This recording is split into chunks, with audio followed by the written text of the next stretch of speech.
Everything I came for, everything I made for. Oh God, oh God, oh God. I'ma get everything I came for, everything I made for. Oh God, oh God, It's what they want. Let's get it. We depended on our brothers when that rain came. To lose it all, I stood tall and remained sane. What's going on, ladies and gentlemen? It's your boy Simpson in the building. We live and direct on Upstanding Gentlemen Podcast. This is episode 22. We live and we lit. Shout out to my boy P, Maurice, Reg, and Rozelle. What's going on, fellas? What up? Good evening. Y'all notice I ain't say what up to Skino yet, man. Shout out to my boy. It's Skino's birthday, man. Happy birthday to my brother, man. Appreciate you, my brothers. Appreciate you. You anywhere in the world, but right now he live and direct with the guys, and I can always respect that. What you get into yesterday, King? You was outside. It was a whole lot going on. You hear what I'm saying? Yeah. We woke up a little delirious, you know.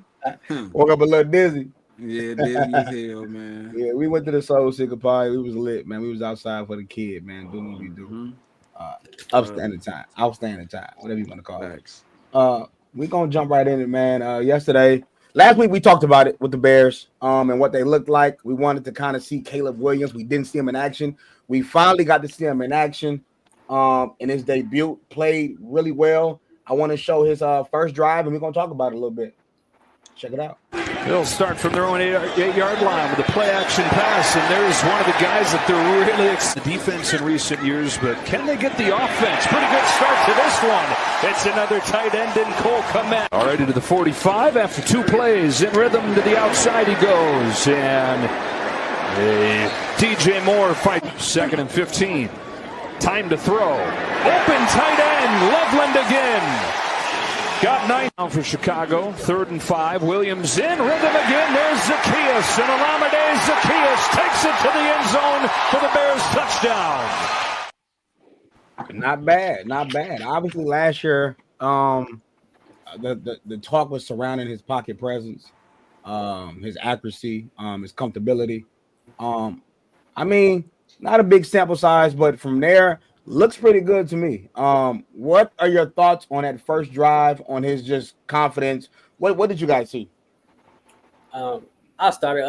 I saw pace, right? You saw a total different look from last year. Let's just say that. The biggest thing I saw though was tight ends. The tight ends. I thought last year, right, instead of Rome, they should have drafted Brock Bowers.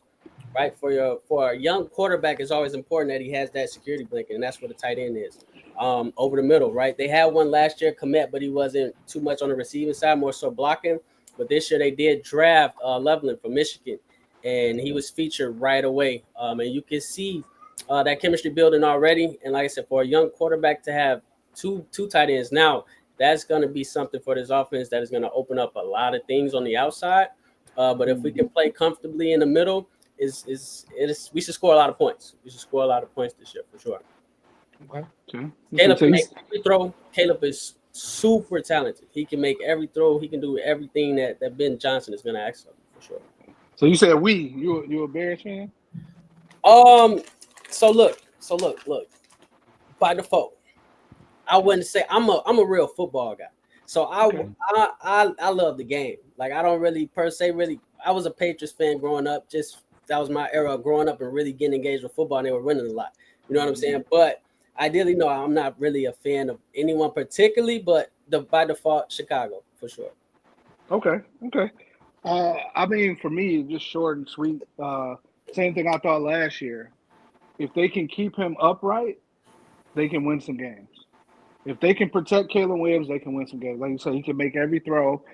He can escape. Sometimes he gets into trouble when he escapes and he kind of holds the ball a little long. But the play calling, if the play calling is anywhere close to how he was doing it with Detroit, they can win some games. They just got to keep him upright. He can't be running for his life because that's when he get happy feet and get to throwing the ball anywhere. But if they keep him upright, the sky's the limit for the Bears and Caleb Williams. Yeah, I think pretty much the same as Maurice and P said. The pace was outstanding, I thought the play calling was good. I thought the mix between run and pass was good. Um, Same thing Maurice said. I liked that they used the tight ends a lot. Um, but I just thought the play calling was excellent. I thought the routes that they showed that the receivers ran were good. Um, but like P said, if he don't get sacked all them damn times and could actually throw the ball, they might be able to do something. I'm letting y'all know right now, I'm going to be unhinged this season. The amount of disrespect I'm going to give to people for getting on my Bears like this. And I'm telling y'all now, might as well get on the bandwagon. We got room. Everybody can come home. Caleb Williams looked good. And what I'm impressed about the most is that this is his third offense in 4 years, one that's more complicated than the last one. And the operation looks good. No false starts. Nobody doing any penalties, no holding calls, just getting up there, getting the play call in, still having some time to scan the defense and making sharp decisions. I like that, especially coming off of last week where he had a bad week of camp. He stacked up 3 days, went into the game, had a good game. I like that. So I think the Bears going to be good for sure. Skino, you got any thoughts? They said it all. They got it. If I can have one more, Coach Rozelle mentioned the run game, mixing the run. That's going to be very important this year to see if they can control the game with running the ball. Right? Last year, I don't think they were that strong at running the ball, but this year, that'll be very, very interesting to see if they can run the ball. Especially not too sure who the back is, like the super feature back, right? So that'll be interesting, and no big name running back either. So that'll be interesting to see what the running game looks like this year. With any Chicago team, I'm always interested to see how they play once they get hit in the mouth. It's always great expectations. Obviously, the city of Chicago is always going to be lit. It always seems like it's always great energy at the beginning. You get punched in that mouth one time, and it's back to like we don't know what we're supposed to do.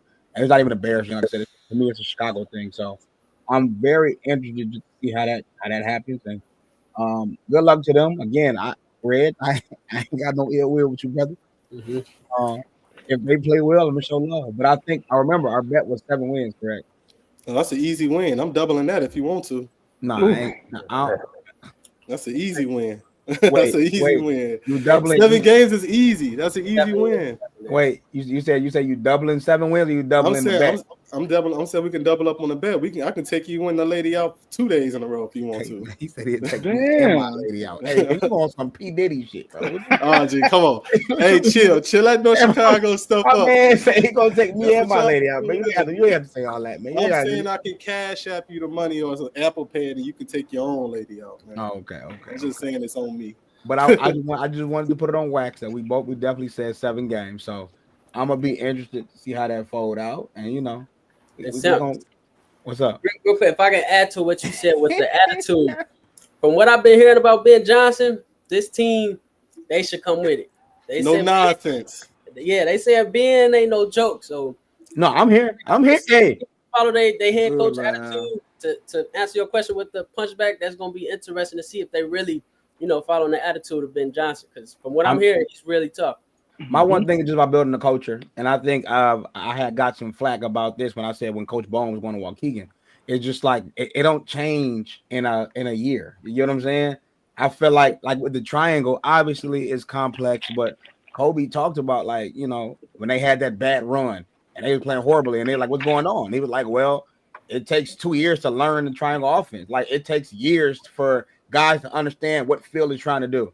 Obviously, I don't want to put the triangle offense to every offense that's being ran. I'm just saying it takes time to put your thumbprint on an organization, just for it to actually happen. That's just how I think organizations work. But if it happens early, it happens early. But I'll be looking forward to it. 7 games. I'm lit. I'm ready. We're gonna see how that unfolds. 7 is easy, man. I need that. Hey, once they win their first 3, I'm gonna be sweating. I'm gonna tell you that. Because I think I bet Arias too. He said he's going 11-19, get some lamb chops. I ain't got time to be playing with him, man. So moving along, man. Dillon Gabriel had some interesting choice of words in his press conference in the third quarter. Let's check out what he said. It's just part of it. You know, there's entertainers and there's competitors, and I totally understand that. And my job is to compete, and that's what I'm focused on doing. Of course, we're doing this mid-game, but you know, it's something that I'll get used to, and just want to be the best teammate I can and create an environment where we can all go do our best work. That's all we want to do. All right, so I had the thoughts of coming on here and going crazy on Shorty. But again, this is not the podcast where we're trying to get hot takes. We're trying to get viewership off bull crap. Earlier after the game, he cleaned up his words. I didn't get the interview, but pretty much he said he was talking about the media when it came to entertainers. He was not talking about his teammate Shedeur.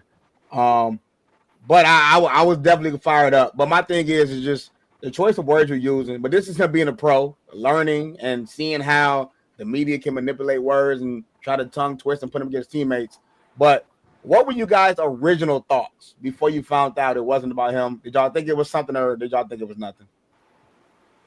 So I definitely thought it was something, mainly because last year when he was at Oregon, his head coach made a similar comments. He made similar comments before and after they played and beat the hell out of Colorado. Wait. I'm not a football guy. That's the dude he didn't shake his hand? That's him? I believe so. Wait, that's not him. No. He didn't. No. He shook his hand. No, he shook his hand. No. But it was just before the game. He made it.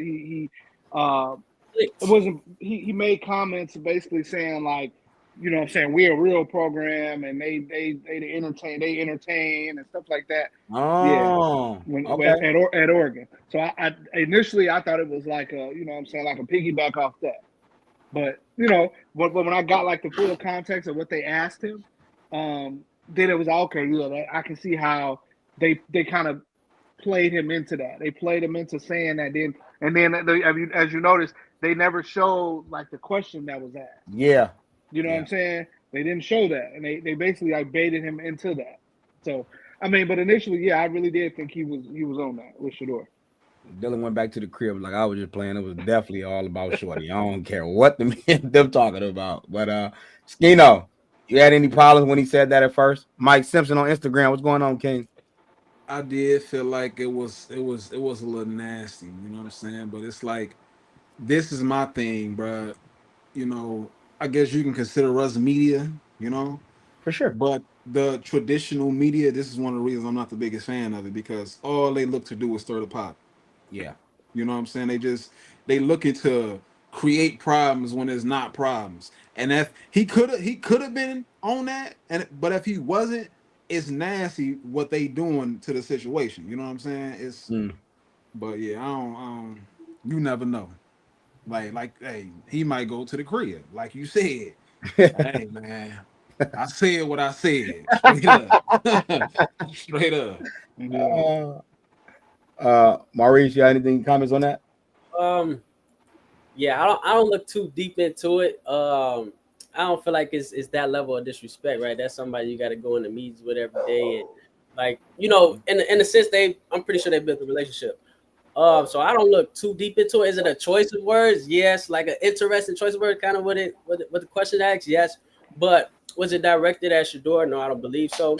I feel like that's the least of his concern in that setting, right? To even be worried about Shedeur. So I don't even think that would, you know, really cross his mind as far as taking a jab at Shedeur. I think he's more so focused on himself and what his play was in that particular day. Yeah. No, I agree with everybody. When you first hear it or you read it, it's just like everything else. They chop it up, make it look crazy. So, like when like Maurice said, like when he explained it, it is what it is. Like, why would he be making that comment in the middle of the game? But if you don't know the context of it and you read it, or you just hear that comment alone by itself, you like, okay, what is he on? Stephen A. said it wasn't a smart comment to make at that time. I mean, one of them it's preseason. It kind of is what it is anyway. So, is it before we get back to that statements? Is that mostly like the PR problem or the coach's fault for allowing that, like, I don't know, because I'm sure somebody's in the background behind the camera and while he's getting interviewed. I just thought that was just a weird question to kind of ask you to try to trip him up in the middle of a game. Like I said, we're in the middle of a game, and I don't remember the question, but I do know I It don't think was what they just asked him. They just asked him like, "How are you? You know, what I'm saying, blocking out all the noise and all the hoopla going on, like as far as the quarterback competition and all that stuff." It was like basically, how do you get But that was a past? bait You question know, though. Like you yeah, asked me about the court. I'm starting to right now. I'm starting. I'm out there playing. I yeah, don't. But I get it though, P. I mean, I know you're not wrong. I'm just like that's what I'm. yeah. You know what I mean It was they about the baited him. media. Yeah, they Like but I baited him. feel like it proved this point. I feel like the question proved this point. You know what I mean? Yeah, Like as entertainers, and that's what he meant by the media, right? yeah. He's saying y'all And want that's why they entertainment. I'm asked the trying to. question to get some entertainment. So it no, for kind of sure, really proves for his sure. Mm-hmm. point. Like, I'm just here to play And ball. Like y'all gonna do all the Yeah. storyline. and to Skino point. That's why I'm forever gonna watch all the past athletes podcasts. Like I don't. I'm trying to learn something. I'm not gonna lie. Like I ain't got time. What's nasty though is they came out just a little while ago today and released the depth chart, like their depth chart going into week 1. Oh, they They did. got man, they What got happened? Shador at number 4. They got Dillon Still Gabriel. four. Still? Yes, Still four. Dillon Gabriel 3, Joe Flacco 1, and what's the number 2 guy? Pickens.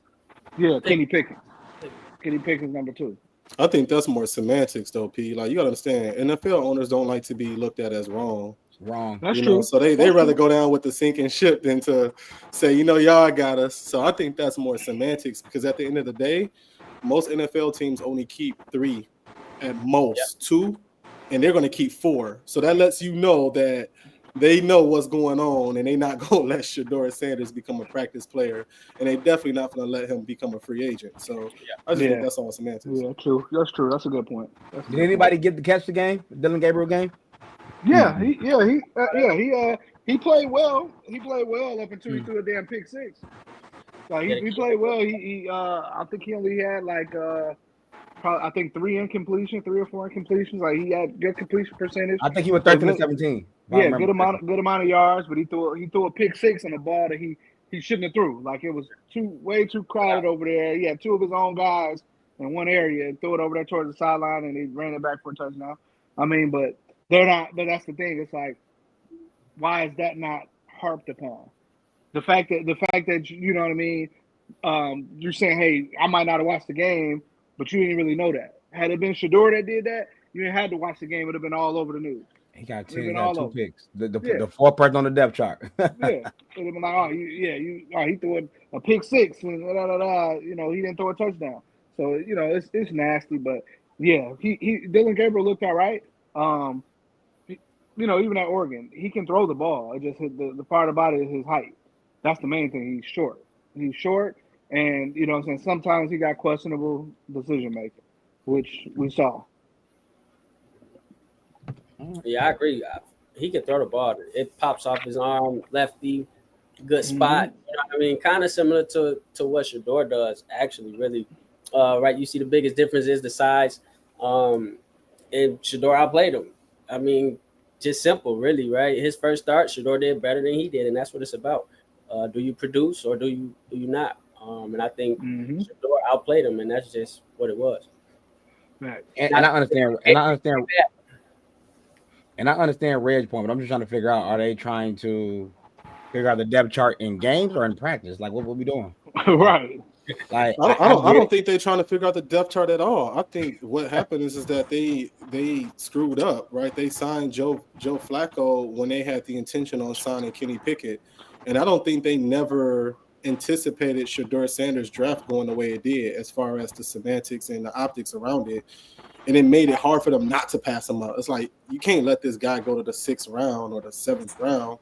So they had no choice. But I don't think they intended on picking him, or any team intended on picking him, just to show Dion, to show him up and to show him that we can control the outcome. You can't control it. But, the Browns stumbled into this, man. They stumbled into it. They stumbled into a good quarterback situation, honestly, because I do think Shador Sanders eventually is going to win the starting job, and eventually he's going to show why he was a top-rated quarterback in the college football system. It's just gonna take a little bit, but that's all good. With that. All right, man. Moving along. I seen Eddie comment on this in the group chat. So I again, y'all, I try to keep this podcast informational, but it's just some shit we gotta talk about. Because I don't want to be those podcasts that got hot takes and always want to be messy, but we got to talk about this. Greek Freak crashed out, man. So they hey man. So Giannis apparently smacked the wind out of one of his teammates after a win. Let's check it out.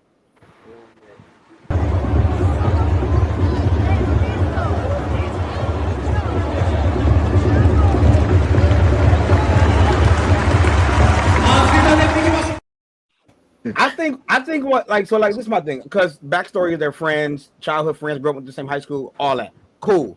I never smacked one of my homies like that in public. That's one. Two, the fact that the crowd is clapping afterwards, and three, the fact that Giannis is walking off clapping, that ain't just happened. Now I ain't from Greece. I don't know if that's how they play, but he would have. I can't say the word. It's upstanding gentleman, man. But he would have had to got I don't know. A few of my homies got to pull up. You. Go ahead. Oh, I would have got him together. I ain't gonna hold you. Man, you see how big on his hands is, bro?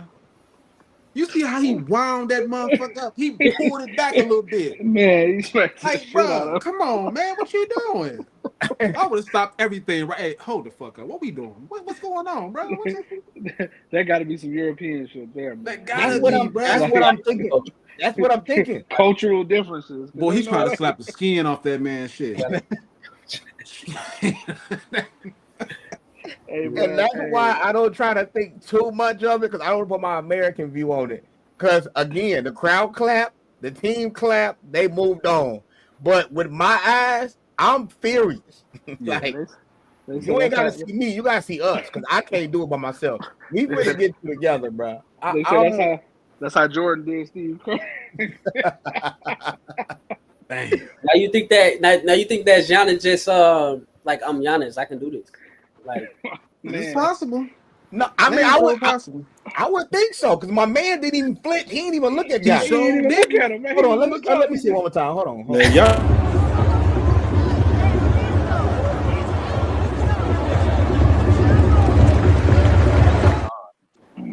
He's still in the huddle. Bruh. I would have got up out of there. I would have turned. The hell? I would have got up out of there.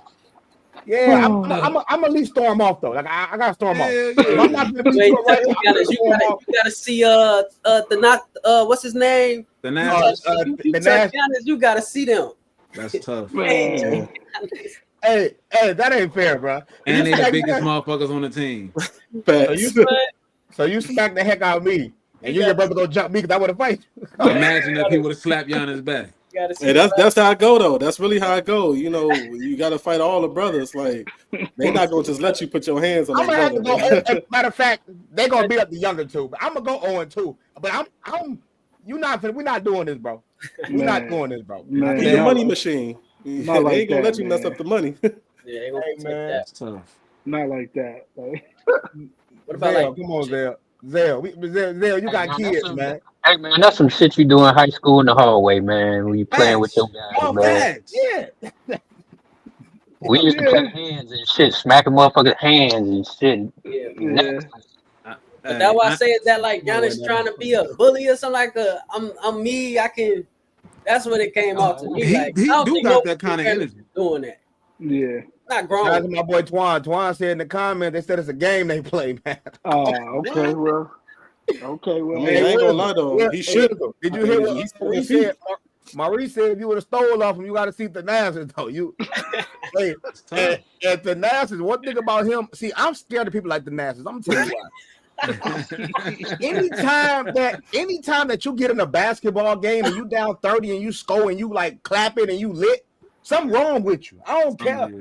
That ain't got nothing to do with you trying to make a team. Something off. Yeah, he definitely the one that's gonna take the charge. He gonna take he he gonna marches to take the the beat of charge, his bro. own drum, goddamn. Nah, but he at the NASA's the one that's like, man, I'm in the car solely to Yeah, take for the sure. charge. Like, For sure. I'm whatever go down, Hey I'll be man, there. I'll hey be the man, one. hold on. You needed the Nassus on the team. Hey, when I heard that hit, all I thought about was that video when he said, "Let me get that nigga." Whoa. Hell no, boy. Oh my He bigger than god, me. yo. Man. Hey Twan, I don't care about none of that. We ain't playing them games right here. Like I said, my man got kids, man. My son can't see me get slapped up like that, Man, man. bro. No, man. Giannis might have the biggest hands in the league, and he cocked that motherfucker back. No, Wemby got him. I mean, I hear what you're saying though. But that, Yeah, he yeah, ain't far behind. no, they out of pocket for that. But switching gears, man, and this is something that I loved and dwelled on when I saw this picture. Honestly, but what is your favorite NBA era? And here go the pictures.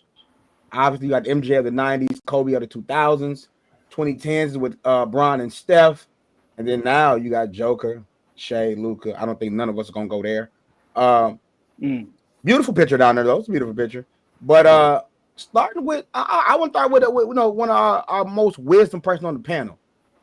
Zell, which era was your favorite era? And if you can kind of tell us why, give us your perspective on why.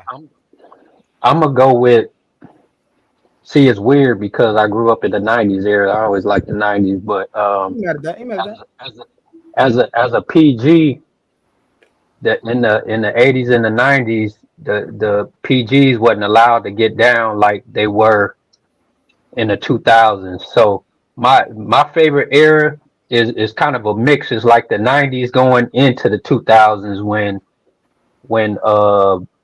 was like Steve Francis and Baron Davis and all the point guards that could get busy on their team start coming in the league. You know, back when we was growing up, like the early '90s, Isaiah was probably and Gary Payton when he came in the league was probably the point guards that could get down the most on their team. Maybe somebody like Mark Price, but they wasn't scoring like 25, 20. You know, they was in the high teens or low 20s. But when Iverson them start coming in the league and you start getting them point guards that could score in the early 2000s, late 90s, that to me was my favorite era. That the 90s going into the 2000s. Okay, so it was from 90s, not like 95 to 2000, but it was like the actual 90s into the 2000s. Yeah, I mean, probably you probably got it right, like 95 into the 2000s. Okay. They started getting, they started letting the point guards, and this kind of started with Gary Payton a little bit because he came out of Oregon, averaging damn near 30 at Oregon. So when he came in the league, he was already a scorer, and he wasn't a traditional point like Stockton and all the other guys that were kind of more traditional point guards back then. So Gary Payton came in the league as a scorer, and I think from then on, the PGs started scoring a little bit more. They were more athletic, going into the 2000s. So that the late 90s and the early 2000s is kind of my favorite. And like Wood said, Marbury, them type of cats, man, we didn't have that in the early 90s. No, I'm with that. I'm not mad at that at all. Great choice. Reg. I'm gonna do 2000s just because like all my favorite players I've seen play basketball played in the 2000s. Allen Iverson, Kobe, Tracy, KG, Shaq. Like that's my childhood. So I'm gonna go with my childhood. Although I think Jordan is the GOAT, and I like Jordan, and I like the new age. I think 2000s to me was like the golden era. And I got to watch a lot of those basketball games live. Maurice. I'm gonna pay my respects to the 2000s, because a lot of favorite players came from there, and that was the beginning stages of really getting into basketball. But I'm gonna go 2010, because the hype around the league I just feel like was different. It was just, I don't know, the competition ramped up a little bit more. It was still in that era right before you got to all threes, and they were just playing basketball. And like I say, even from a bag perspective, right, the money went up. You know what I mean? I just feel like the 2010s, that was the lockout, right? And I feel like everything just, right, what you see today is a result of those 2010s and, right, what they went through with negotiations and just them putting it all on the line. I feel like that era, or the guys that really held it in the 2010s, LeBron, right? You got Kobe at the tail end. You got Stephen coming in. I feel like that era was really, the hype around the league just went to a whole nother level, I feel like. I'm gonna say people last for sure. So I'm not mad at that, Maurice. That was definitely a great put together there. I'm gonna go 2000s, and simply because I get the list, but I'm still putting LeBron, D Wade, and Carmelo in the 2000s. Like, so I'm still getting the best of both worlds. To me, I agree with Reg. I think it's my opinion. It's not a fact. It's an opinion. I think that's the best basketball of all time, in a sense where I felt like it was even all around. Obviously, the Spurs and the Lakers dominated. I get all that. I'm talking about individual players. Like, it was just crazy to me how many like stars that were superstars in a sense. And even we're talking about, is Paul Pierce a superstar? Obviously, I don't think he is, but that's how great that era was, that it was just a lot of dudes who came in and had spurts. And again, any era that got Kobe, LeBron, Shaq, T-Mac, Melo, Dwayne Wade, Iverson, KG, Dirk, Steven. Hey, man, I can go all day. It was nostalgia, to my point. And again, ladies and gentlemen, it's not a fact. That's my opinion. So I'm going with that 2000 stint. Skino, what about you? I'm gonna have to agree with you and Reg. As much as I love the 2010s, the 2000s was special. To me, I'm with y'all. That was the golden era. Man, look, I hear, you know, I love the 90s because I was old enough to see a lot of the games. You know what I'm saying, during Yeah, the ain't no 90s. You disrespect. know, No disrespect. but the 2000s.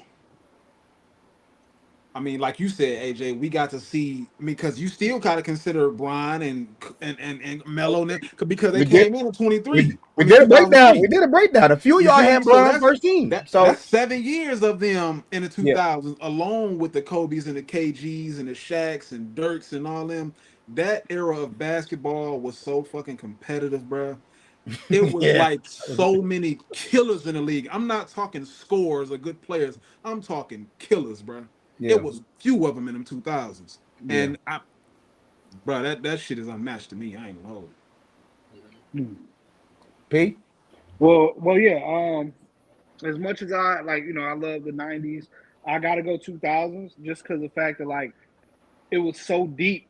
You had dominant players at every level. Meaning, facts. like, so you had dominant point guard, you had dominant wing, still had dominant bigs. So the 2000s like had it all. Where it was like, more so in the '90s, you had Jordan, you had a couple guys that was but it was more so dominant big man at that time.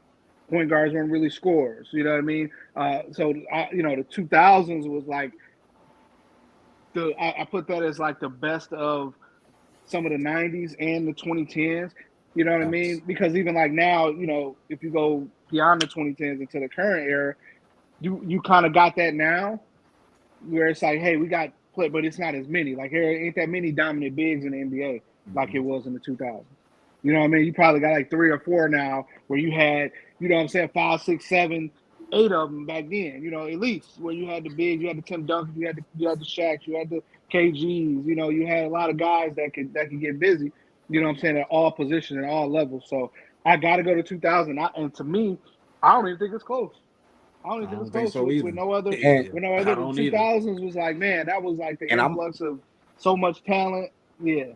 and I might misspeak right here, but I think the 2010s was watered down. I'm sorry. It felt like the league was going more to gimmicks, right? I'm sorry, because people like to talk about how the game got softer. I think the 2000s was I think you had the best of both worlds. It was aggressive as hell, it was skilled as fuck, and like again, like I said, it was just dominated by everybody. I think the 2010s got more. It just got too much. I don't know. It was like a show for them. It was like more entertainment than basketball. It felt like obviously you just knew it was going to either be wherever LeBron was at, Miami, Cleveland, and then the Warriors. And so it kind of just wasn't as entertaining as it was for me back in the day in the 2000s. So that's pretty much why I didn't go with 2010 as well.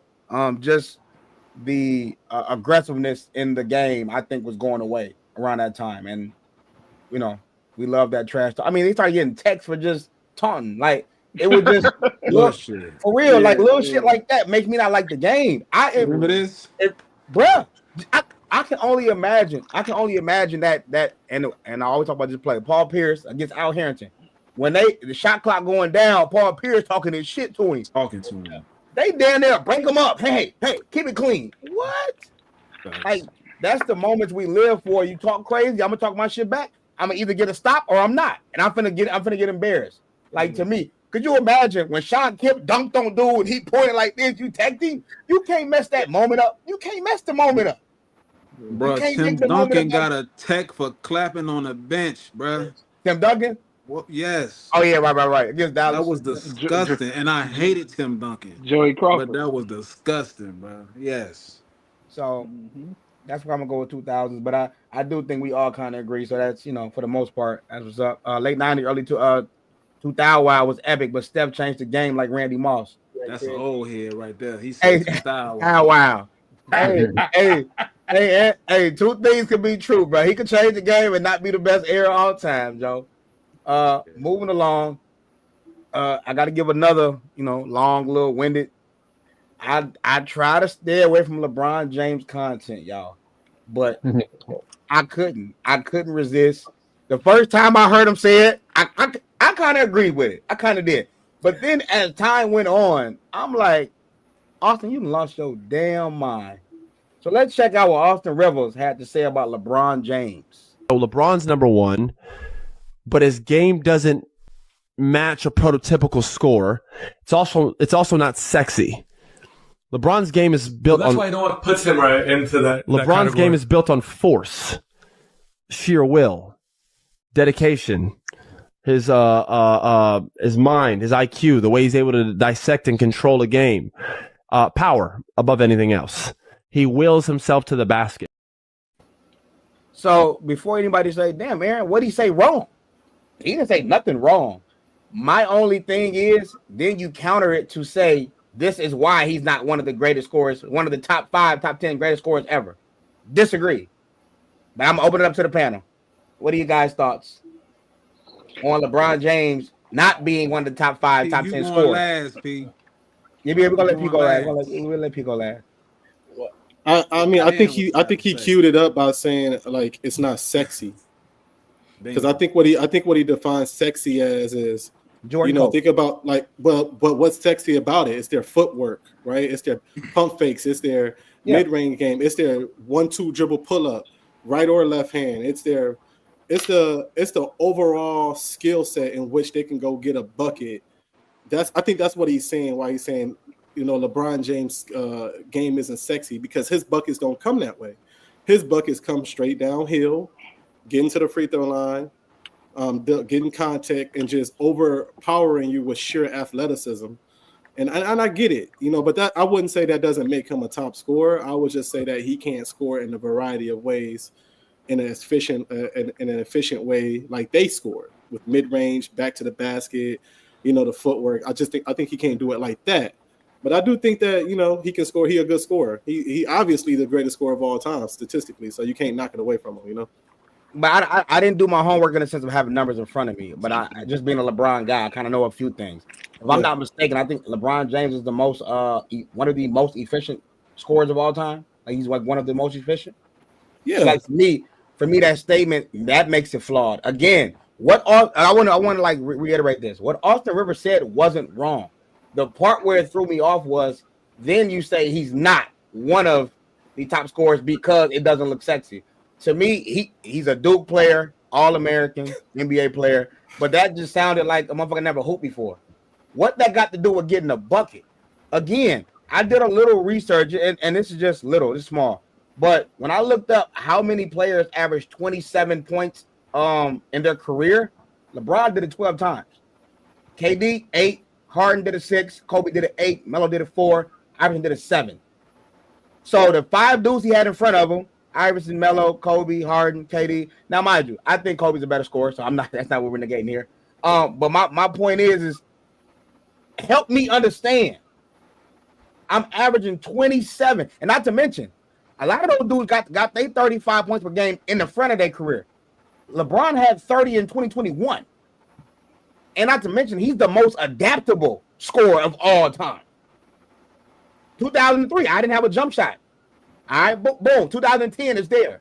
2015, y'all tell me all I can do is go left, go right. Once he go right, it's over with. Now I'm getting to my fadeaway as I get older. It's like he's adapted his game throughout each year to score in many fashions. Over the left shoulder, over the right shoulder, post ups. He got to the midi. Do we forget in 2005, dude was hitting half court shots like it wasn't shit? Like, dude, been like it. I get it because I'm not naive. I get it. Aesthetically, I get all of that. But you can't counter it to also say that's why he's not top 5. Because we got Malone top, and most of his shit was off what? Off the pocket pass.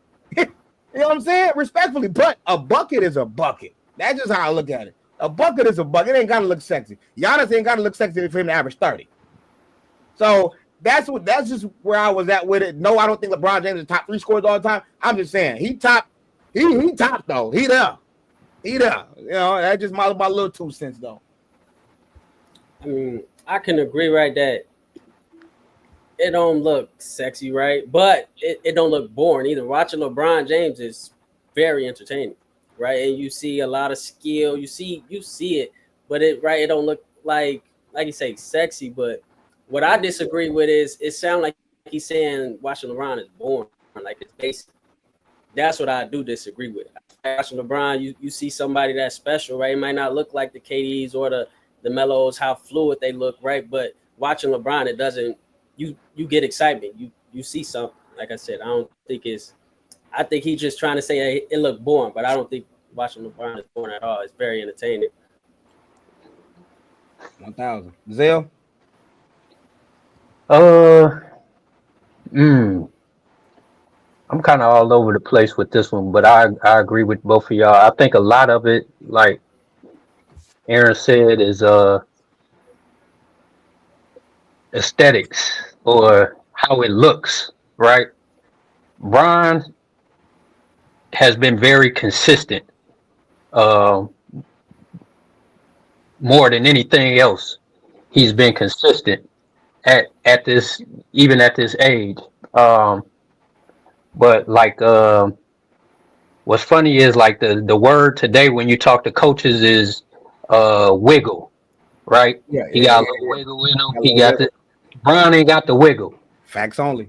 It just look a certain way, right? So when he going between his legs and when he doing, it don't look as graceful as Jordan doing. It don't look as graceful as it don't look as graceful as Kobe or when Melo is in the post. It don't look like that. It look like it's fluky, damn near. But he be making this shit. You know what I'm saying?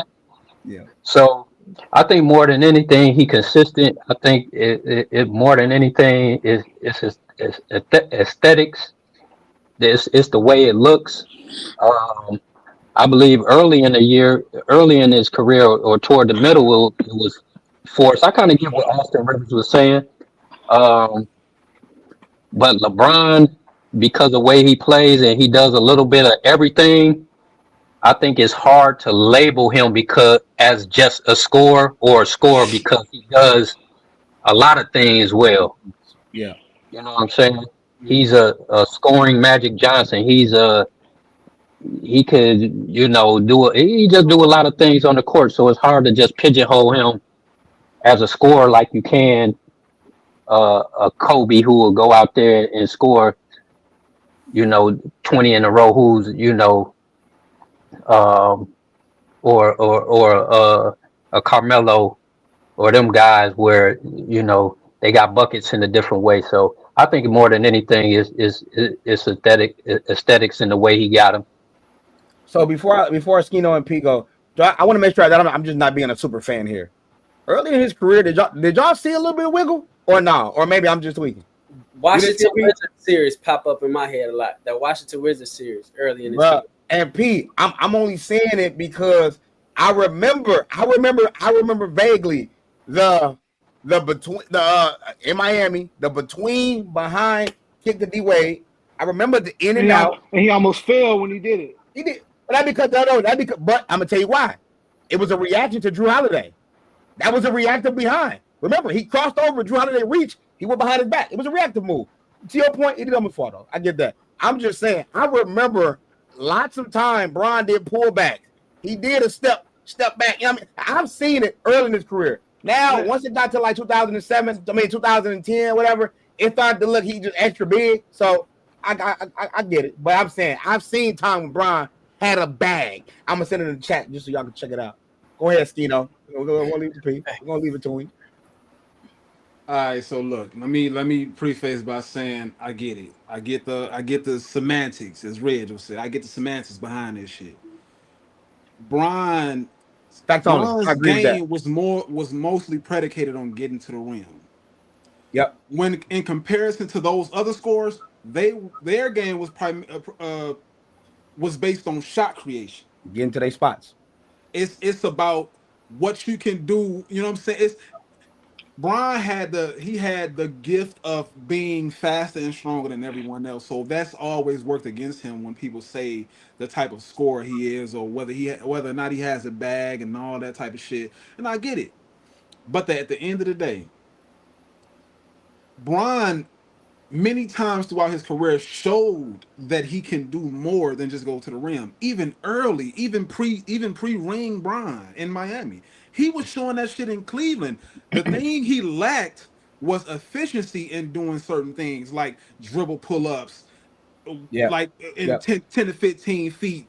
You know what I'm saying? Shit like that. It was the lack of efficiency in these things, and probably the lack of frequency as well. Dribble pull-ups, post-ups, and shit like that. We know he's not the best ball handler. The ball handling don't look sexy. Everybody knows that's what this shit is all about. It's about the look. It's the aesthetics. It's the sexy shit, right? Yeah. He's not the best ball handler, but fucking neither was Jordan. But we don't talk about that shit though, right? Nobody likes to talk about that. Jordan wasn't a great ball handler neither. You know what I'm saying? Man, he wasn't, P. We talking about sexy. He ain't. That shit wasn't sexy. The game itself. No wasted movement. I'm not playing with the ball. I don't have to. I hear that. I'm not saying Jordan didn't get the shit done. That's not the argument we making. Because I'm with AJ. I don't believe in the whole, it gotta look a certain way. Nigga, you getting the bucket or you getting the bucket?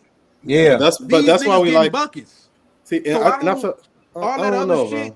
Like, don't get me wrong. Like I said, I do get it, bro. He didn't have the sexiest game. He wasn't the most efficient at dribble pull-ups and things of that nature, bro. But he showed it to spite motherfuckers who said he couldn't do it. Many a times he's won games playing in ways they said he couldn't. He's won games shooting jumpers. What the fuck we talking about? The most consistent scorer aside from Jordan? Man, fuck out of here. I say you got to put him in there based off IQ. To be able to score, you at least got to have IQ. So when I talk a scorer, and Eddie, I've said this to you, we had this conversation before. The difference what separates like a LeBron and a Mike and a Kobe and this and that is if everybody... No, before you cook, remember the subject matter, because I don't want you to go off on a tangent. Remember, none of us said LeBron is the best scorer. But we said he's been ready for this shit. No, listen.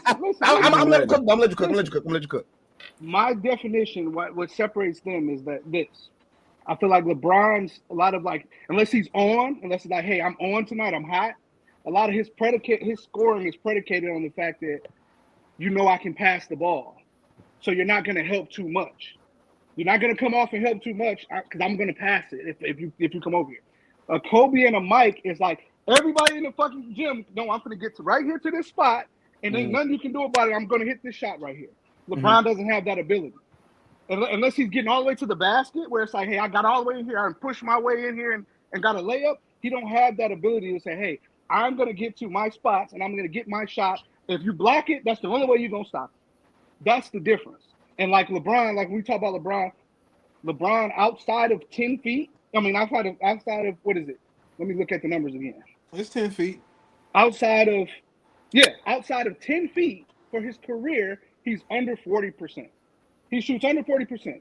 But inside of 3 feet, 0 to 3 feet, he's 75%. So 74% for his career. So that tells you where his baskets are coming from. Yeah, can he make shots? But he's not efficient making shots. When you talk about a Kobe, like when you talk about Kobe, outside of what 10 feet, Kobe is 40% and better on all of those spots. It goes from 10 feet, 10 to 16, and 16 to 3. Like Kobe is over 40 at that. So it's like when we talk about LeBron, when we talk about as a scorer, it's like it's kind of like an accumulation type of thing. It's like, hey, yeah, he's a good scorer, but I wouldn't call him a great scorer just for the fact that it's like, hey, I'm not unstoppable. It's not like, hey, I can do whatever I want whenever I want out here, whoever's guarding me. Now, yeah, if I got a mismatch, if we do the little pick and roll thing, I got a mismatch, I can bag the guy down or overpower the guy. But it's not like, hey, put Kawhi out here, and I'm not trying to switch off of him. I'm going to bust his ass. I'm going to get any shot I want to on Kawhi. He's done it plenty of times. He's done it. He's done it plenty of times. What the fuck? Now, don't get me wrong, P. I do. We had the conversation, so I know what Pete said. This is my thing. Listen, Pete's not wrong, right? So this is what I want. I ain't saying he is. He's not wrong. My only thing is he makes it absolute, right? Because to Eddie's point, again, okay, real quick, because I won't come to 10.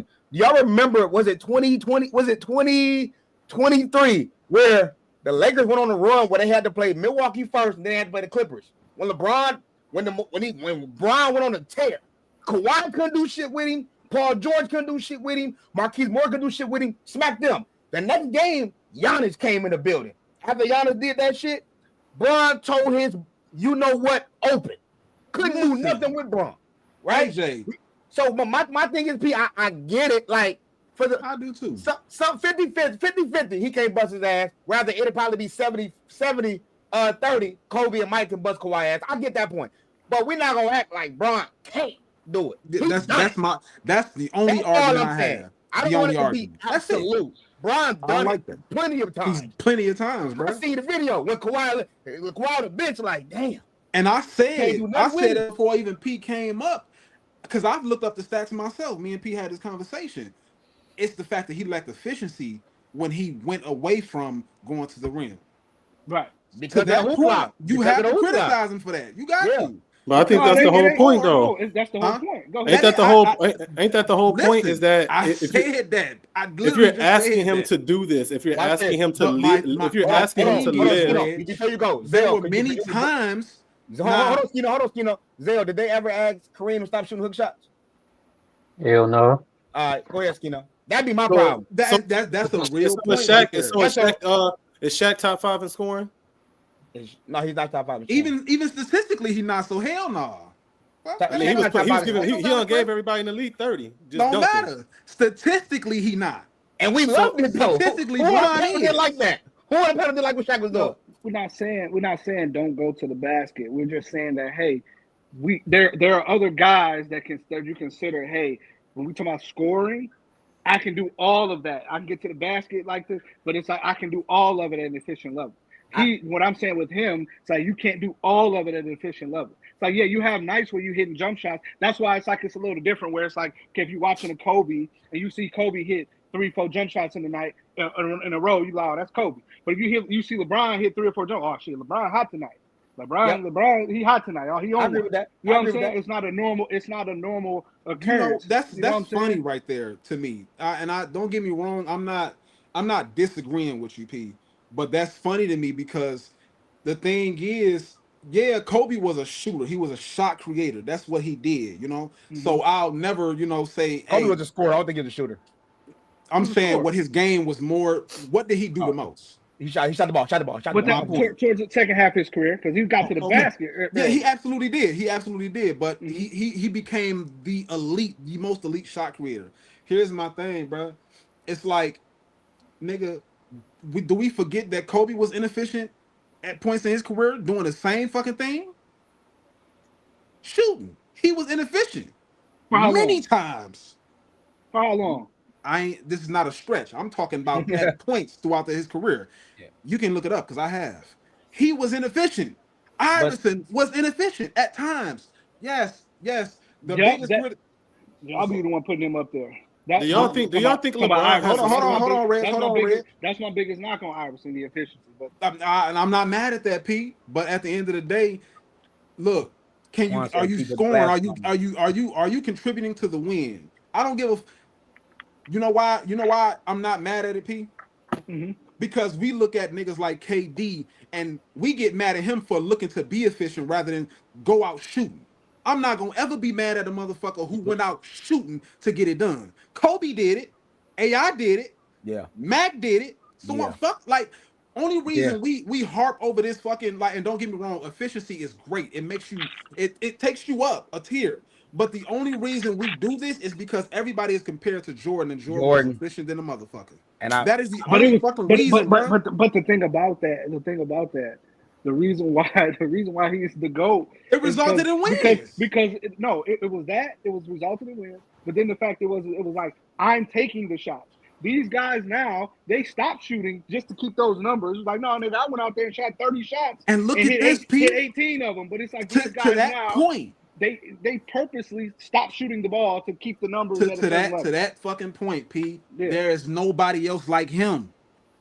Nobody, not even Kobe. I got one question. No, Kobe wasn't as efficient. He wasn't that efficient. He wasn't nearly efficient as Mike. He wasn't as efficient, but I mean, hell no. As far as shooting the ball, I just respect the fact that you're gonna go out on your sword.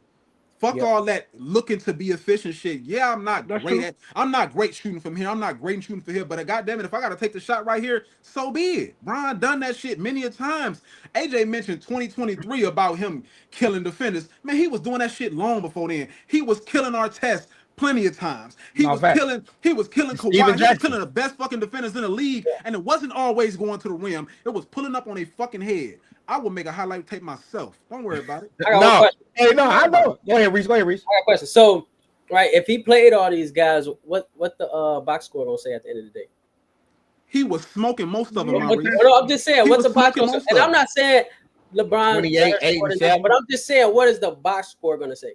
When I watch the game, 7. What you gonna see on the box score? 28, 8, 7. And what the other person numbers gonna look like? Not probably 20, score, 20 27, 4, 3. Yeah, I mean, but you can, but that's my so that's why I hold Bron to a higher standard. Obviously, I think Jordan rookie year was like 28, 7 and 6, amazing, or 28, 7 and 6, something like that. But that's why I hold Bron scoring to like the craziest Trump. The fact that this man will really have 32, 35, and he's still bringing in 8 and 9, like it. That's. I understand he got the ball in his hand most of the time. Aaron, what are you supposed to do? I get all that. Everybody else had the same level to have the ball at the same capacity. That's not what they chose to do with it. The fact that this man can be spectacular everywhere, to Ronzell point, I'm everywhere. There's nothing I can't do. So y'all telling me my shit ain't pleasing, but 2012 Game 6 in Boston, bro. I don't know what other basketball game you need to see from dude. There's no other game that you can't watch and be like. I think that game overrated. It was. That Celtic team did not have they had no business being in that series. Them niggas was shot. Bro. And everybody hypes up that series. They should have killed them. It should have never went to 6 games. That Celtic team was shot. Go look at how old, and it's crazy because those same people, this is why it bothers me. Those same people that hype up that game are the same people that, when we talk about Magic, we talk about Jordan and LeBron or whatever, the Pistons was old and Magic Johnson was old and and all of them, all the stars in the Celtics was older than all of them. That Celtics team, KG was 35, 36. You had Paul Pierce, 35, Ray Allen, 34. They was done. That team had no reason to be in that series with them. Rondo was the best player at that point. Was the shot making impressive? It was, but it was like P. Let's start there. So let's start there. You never heard me say the competition was crazy. I said what he did in that game. He showed you everything. One dribble pull up, fadeaway. He showed you motherfucker was on the left baseline, fade right over the glass. It was diabolical, bro. He did everything that people say he couldn't do. In a closeout game. And to my point to that, just one point. You go ahead, Reg. I just feel like he's done that multiple times. Like no, for sure, he's done it. His game is just more predicated on getting to the rim. But like you say, it was an ebb and flow. Just like one of the greatest games I ever seen him play. Well, I ever seen a player play. Period. Was 07 against the Pistons when he scored the 25 points But then all jump shots. But then you do that. But then you can't hit a fucking jump shot in the finals when they bagging off you giving it to you. When they giving it to you, Brown was a rhythm shooter around that time. Ebb and flow. It was an ebb and flow. No, he was a rhythm shooter around that time. That's why I say his game was built on consistency more than anything. That's all it really is. But I think that's kind of what we're saying is that Bron had moments of showing us these things, but the other players that we're talking about who are scorers, who has a scoring mentality, that's what they know for. Like you talking about the greatest scorers, there was never a point where you're gonna say, man, I'm bagging off Michael Jordan, I'm bagging off Kobe Bryant, I'm bagging off Carmelo, They was bagging off Mike. They was bagging off Mike. They was bagging off Mike. Early on, they was bagging off. And he was hitting the shots. They were bagging off, and you bagging off. Where I seen plenty of shit of Mike not even taking the fucking shot when they was backing off. Just being honest. Hold on though, but red point though. Again, fellas. Eddie, what he said, please. Eddie, what was that? I want to know when it was. I can show you some footage. Show me. The scouting report is to let Mike shoot jump shots. 3-pointers. Okay, so we not. Come on, y'all pushing the goalpost back. No. That's what they did to LeBron. They let him shoot threes. I'm not trying to shoot jump shots. No, at the end of the day, bro. Listen to this. I said I'm saying for the third fucking time. I don't give a fuck how you get your bucket. If you scoring, that's the only fucking thing that matters. Fellas, Brian didn't score 40,000 points, only dunking the ball. Come on, man. Fellas, 30,000 of them was. Reg, we talked about again. Reg, Dukes, he funny for saying killing Brandon Bass. He acted off the chain for that one. He snapped. But again, we talking about moments. Listen to what you're saying, Reg. Your biggest thing is LeBron did this a few times. These other guys did it for moments. Listen to this stat again. Averaging 27 plus. LeBron 12 times. KD 8, Harden 6, Kobe 8, Melo 4, Iverson 7. Those are moments. LeBron is a fucking career. That's a span. That's a career. 27 a night. I'm out there getting it. Not to mention, they just did a stat, and I'm going to find it for you. It was for like 4 players this year. They said if you took off LeBron James free throws this year, he's top 2. He's number 1 in scoring. I think he's number 1 or top 2. I can believe that because he don't like going to the free throw line. But listen. But his game predicated on going to the rim. So you mean what is he not getting fouled or what? Feel me? You feel me? All right. Before we finish there, are we going to argue that LeBron James is a foul merchant or he likes going to that free throw line? Is that what y'all trying to say? No, because we know LeBron James get nervous. Well, maybe not old LeBron, but in his prime, he got nervous when he got up there. But you know his game is predicated on getting to the rim. He's getting making the ball. He's going to get fouled. And making it, I mean, his game is being more. If he was truly scared to shoot the free throw, he wouldn't go to the fucking rim. Is what I'm trying to say. No, his game is predicated on just being physically gifted and more athletic than everyone on the court. Reg, you can't tell me no greater scorer of all time around this time putting up numbers, bro. You can't. But before we go though, I just want to say to Brandon Holmes, bro, like. We got to stop with the Jordan played against crackheads because at the end of the day, any of those 90s superstars, I didn't see these comments. Is putting up 30. Every last one of them superstars in today's league. Let me read these. Hold on. Let me read these. Hey, section. I promise y'all, I did not see these. Stop that, bro. Brandon, don't nobody care about no spots. Can you score the rock? This dude is crazy. He scored the most points ever, and he's saying he's not unguardable. Exactly. What world is they in?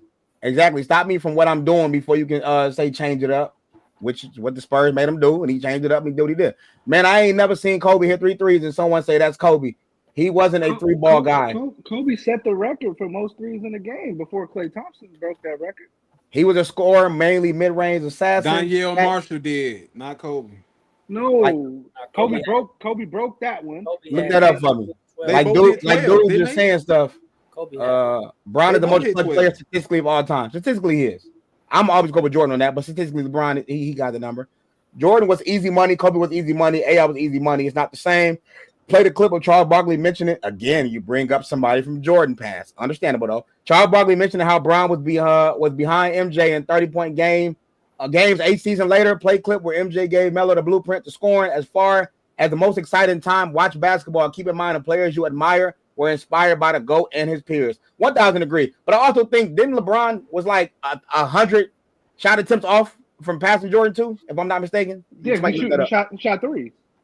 He shot what? Shot threes. Mike didn't have a season. Mike I only feel had that, but 3 we can't seasons add on in his stuff career. like that. But that's part of it. That's content. I mean, you're adding certain shots. This is the main point. This is the main point because I've seen KD and LeBron do it a couple months ago or whatever with the Wilt Chamberlain stuff. This is the bottom line. And hold on, Pete. Let me read these. Let me read these though. Let me read these so you can get them off. Keep your thought though. Don't lose your thought, bro. Brandon Holmes, you do realize he hit 12 threes in a game, right? He wasn't a 3-point shooter, but you don't leave him open. Facts. Iguodala got the MVP for guarding him horribly. Facts. Even hell no, but people downplay it. That's what I'm talking about. Now let me stop you there. That's what I'm talking about these stupid like narratives. This is what bothers me because people be repeating that shit and they be trying to use that in arguments. And it's like, why would I even talk to a motherfucker that believes something like that? Because LeBron James, go look up his field goal percentage in that final. Yeah, you averaged 30, but you shot under 40%. That's not good. If you're taking 25 to 30 shots to get 35 points, when has that ever been good? That's inefficient. That means I'm guarding you pretty good. It wasn't like everybody looks at it. And that's why I didn't like the comment that you made earlier, Maurice. You said, look at the box score. Yeah, the box score said you averaged 35, 8, and 8. But if you look over to the right a little bit more, you shot under 40%. That means I guarded you pretty good. But everybody's talking, oh, Iguodala guarded him horribly. No, they got made you take a whole bunch of shots to get a whole bunch of points. That means I guarded you well. That means I guarded you well. Hold on, y'all. These comments backed up. But the bottom line to all of it is when we talk about Jordan, we talk about all these people, what they have to do, like they have to say, oh, he played against crackheads, or Wilt Chamberlain didn't really score 100 because all of those guys did shit that these guys can't do now. Because they can't overlap it. LeBron James can't ever. He's not going to win 6 championships. So you know what I got to do? I got to diminish what the other guy did to make it look like it wasn't as good, or try to diminish it because I know my guy can't exceed it. That's why they do that. Disrespect the legends, man. That's why they do that. We're not gonna come on, Pete. Stay on course, Pete. Don't crash out, Pete. Come on, man. I'm not. Come on, Pete. It's not many times you gonna pull up a box score and LeBron shooting under 40%, shooting under 50%. It doesn't happen. That's why Iguodala, he did it for a whole series. That's why he won that Finals MVP. Not because it was we had to give it to somebody. No, he was playing really good defense. Let me read a few more. Come on, hold on. Jordan was beating crackheads and wine. All right, so we ain't got to pay attention to that. Brandon, come on, G. So what? It happens. John Facts P. Everyone deferred to open players like Stop, Dude, a hater. Shout out to my boy Slick, was on here last week. What's the difference between MJ first 4 years and Brown first 4 years? Anyone that lives going to the rack won't attack the rim. Bingo. Knock it off. Kobe hit 12 threes in the game. Professor P, you effing wildin'. Uh-oh. Don't nobody care about efficient. Al Iverson wasn't efficient ever. Facts P. F Mike Nim as a record label. As a you Hefner. All right, P, you go ahead and get back to your stuff. Go ahead. But that's all it was. It's just my thing with all of it is like when you hear all of this stuff about the diminishing, like when did that start? That started in this era because these guys that you want to hold up here is like, oh, I know they're not gonna exceed this, so I gotta make it look like what they did was less than, or I gotta like down what they did because there wasn't nobody doing that. Nobody was doing that before now. Nobody was doing like, oh well, I beat this team, so my one championship is worth 2 of yours and all this weird stuff. It's like, bro, like it's weird. It's weird and it's like it's really disrespectful, and it shows it's like you're not a fan of the actual game. You're just a fan of the actual player.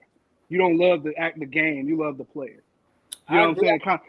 Kind of like the Drake and the hip hop. That only happens in basketball. I think that only happens in basketball. I agree. I think it's really just basketball.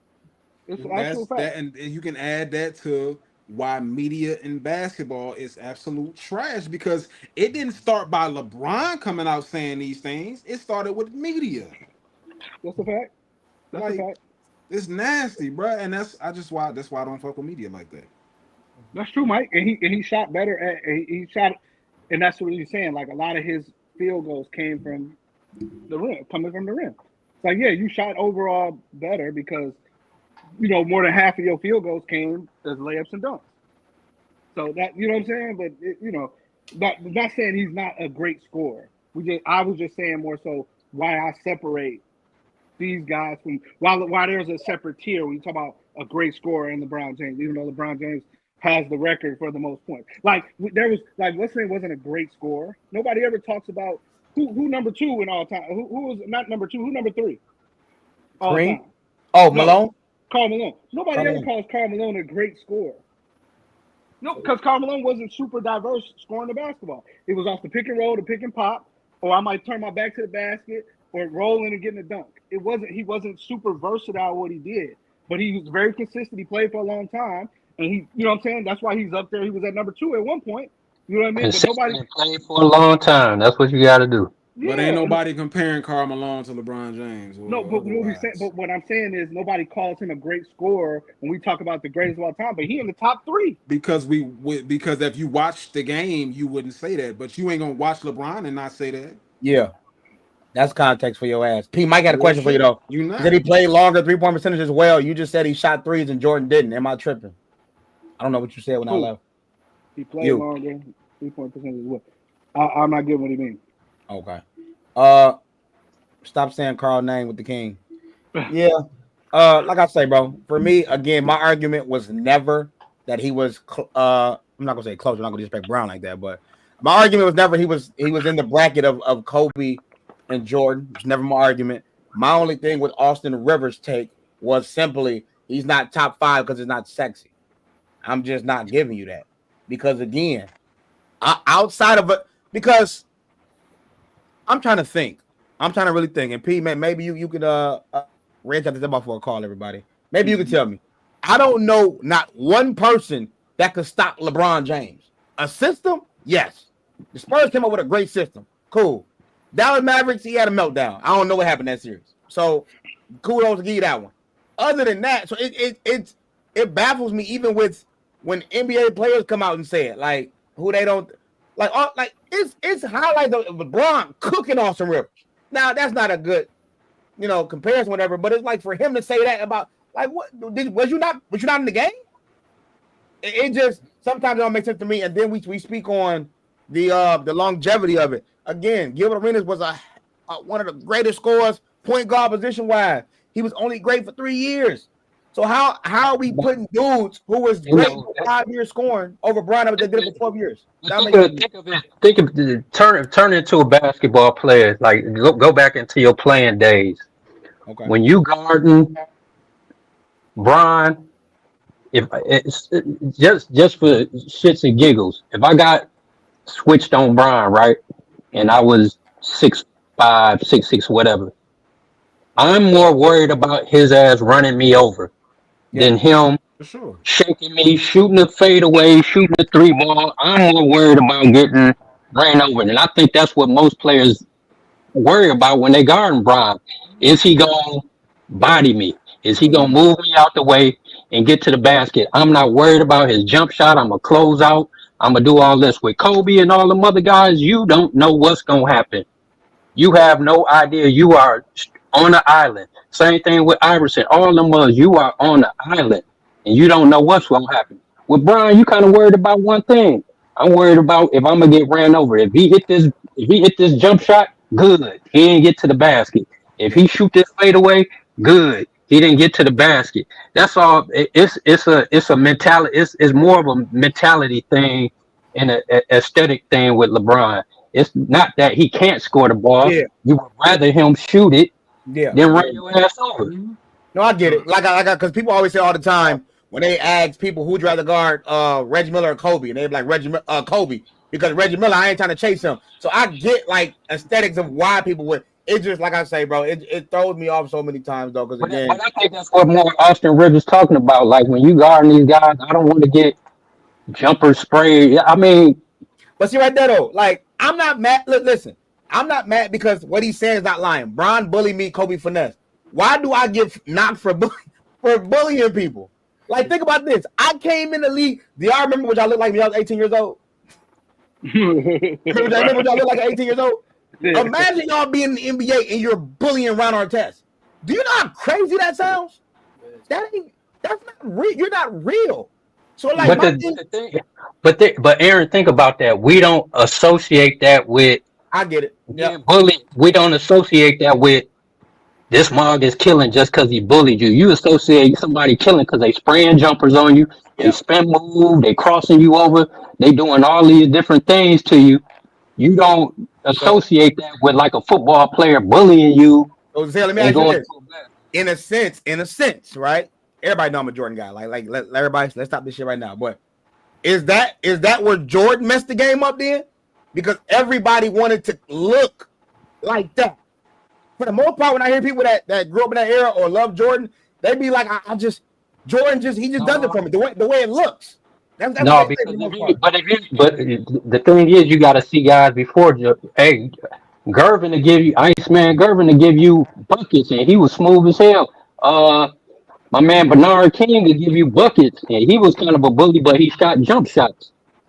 No, and he was giving you 30 tonight. Yeah. I'm educated on him. I'm just saying, like, for the most part, that's just what people say. Jordan, like the way it looked, that's the way it looked, Well, it ain't there no more, bro. Like, what y'all want everybody to look like Jordan? Because it was a lot of, like, you didn't see, and that's one of the reasons why LeBron is, one of a kind. It was like before Mike, you didn't really see somebody that was the most athletic be the most fundamental.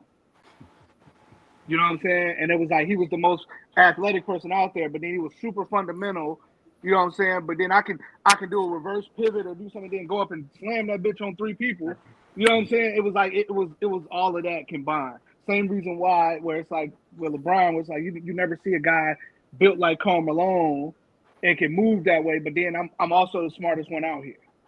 You know what I'm saying? I'm also playing like king of the chessboard where I can move all the pieces. You know what I'm saying? So that's part of it. That's part of when you talk about like these one of a kind athletes, because we've seen guys, you know what I'm saying, as athletic like LeBron, but they ain't never been like where I can go out here and play point guard.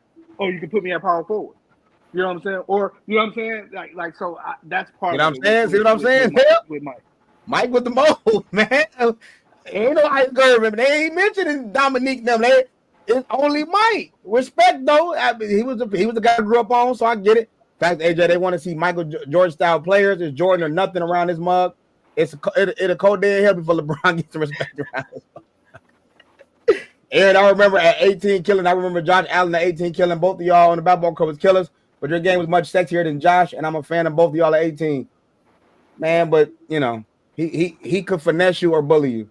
I'm just saying though, man. Hey, man, great conversation again. I don't think. So I want to put that out there in the world. I don't think LeBron James is a better scorer than Michael Jordan, Kobe, KD.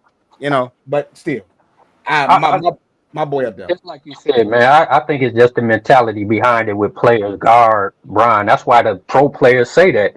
Who would you rather have to guard? Like these different guys. Like it's always been. And tell me if I'm lying. And all y'all that hoop, tell me if I'm lying. You don't want a bunch of jumpers sprayed on your ass. No, that's embarrassing. I'm not going. That's embarrassing and it hurts. Yeah. It hurts your whole soul when you closing out on somebody and they just shooting over you. Yeah. I mean, bullying you exactly. It's devastating. But somebody bullying you, that's one thing. You just say switch. It's like whatever. I know I can't do nothing to stop this motherfucker. It is what it is. Exactly. Yeah. But when somebody's spraying jumpers on you and turnarounds and crossing you and all that type of stuff, it hurts your soul. That ain't no different from 2K when it's a nigga cooking you on all jumpers. That you gonna feel some type of way about that shit. Straight up. And I think that's the thing more than anything. Like Brian gonna get his points, right? But I don't think that's. But when you hear players talk about, you hear it on the podcast all the time. It's like, you remember when players used to say you don't fear LeBron. You don't have the fear that you have when you guard Kobe. You don't fear you. I think you fear Brown, but you fear him in a different way than you fear guarding a Kobe or guarding. That's what it really is, Zell. A lot of these guys that would say, "Oh, we didn't fear Brian." Nah, that's bullshit. Y'all didn't fear him beating y'all with jump shots. That's all the fucking was. Matter of fact, I'll say this, and I don't want to turn into a tangent. I want to move on, but they can argue me if they want to. I said this all the time. when they make that argument about nobody's scared of Brown, but they scared of Kobe and Jordan. First of all, I would argue this. You name me any top 75 player I'm scared of them, and I agree with you. That should be capped, bro. When they be saying people, no, they were scared of Jordan. Oh, Larry was? Isaiah was? Reggie Miller was? They wasn't. They wasn't. Not at You all. gonna get the guys that ain't the star players. I get that. But nobody feared nobody when we talking about the pinnacle players. So that argument gotta get up out of here. I hate that shit. That when Pete just spazzed out on my boy about the crackhead stuff and that, that's how I feel about that. Y'all gotta stop saying that. Reggie Miller literally said it. What was I watching? Fuck. Oh, I had to rewatch it. The Last Dance. I had to rewatch it. I told you I had to rewatch it. When Reggie said Reggie was a rookie. I'm not scared of Mike. I want to show him I'm here. Now, that don't mean he can rock with Mike. I ain't saying that either. But I'm saying y'all gotta stop saying that. Nobody feared Mike. They respected the hell out of him. They respected him. They didn't fear him. Karl Malone, John Stockton. John Stockton said it also. I didn't fear. You couldn't play against Mike if you feared him. You couldn't play. How can you fear? So that's the one statement that I hate that people say. Nobody would fear in the NBA, bro. Could we stop saying that? Like, let that die.